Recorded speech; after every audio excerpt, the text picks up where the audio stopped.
এই এলিয়নটা আমাদের ওয়ার্কশপে আসছে ডেন্ট পেইন্টের জন্য। ওকে, বডি কিট সহ আছে। পুরো গাড়িটাতে অ্যাকচুয়ালি কাজ করতে হবে, মেজর কোনো কিছু নাই, কোনো হেভি ডেন্ট নেই। আপনারা দেখতে পাচ্ছেন, প্রবলেম হচ্ছে যে কালারটা ম্যাচিং হয় নাই আগের বার যারা কালার করেছিল। ঠিক আছে, সো আমরা পারফেক্টলি আবার এটা মিলাই দিব। এই সাফায়েত, এদিকে আসো। এই যে সেন্সরগুলো না, এগুলো কিন্তু পরিষ্কার হবে, এখানে যেন পুডিং না থাকে। ওকে, তো ভিউয়ার্স, গাড়িটার কন্ডিশন ওভারঅল ভালো। জাপান থেকে বডি কিট সহ আসছে, আর অনেক পুরনো গাড়ি, বাট তারপরে কোনো অ্যাক্সিডেন্টাল হিস্টোরি এগুলো নাই। বাট তারপরে কাস্টমারের রিকমেন্ড যেন 100%, যেমন এই কালারটা সাথে এটা যেন 100% ম্যাচ হয়।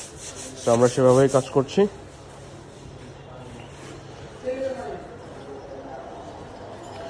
আপনাদের যাদের গাড়ির ডেন্ট পেইন্টের প্রয়োজন আছে আমাদের সঙ্গে যোগাযোগ করেন, ইনশাল্লাহ খুব ভালো আউটপুট পাবেন। ধন্যবাদ সবাইকে।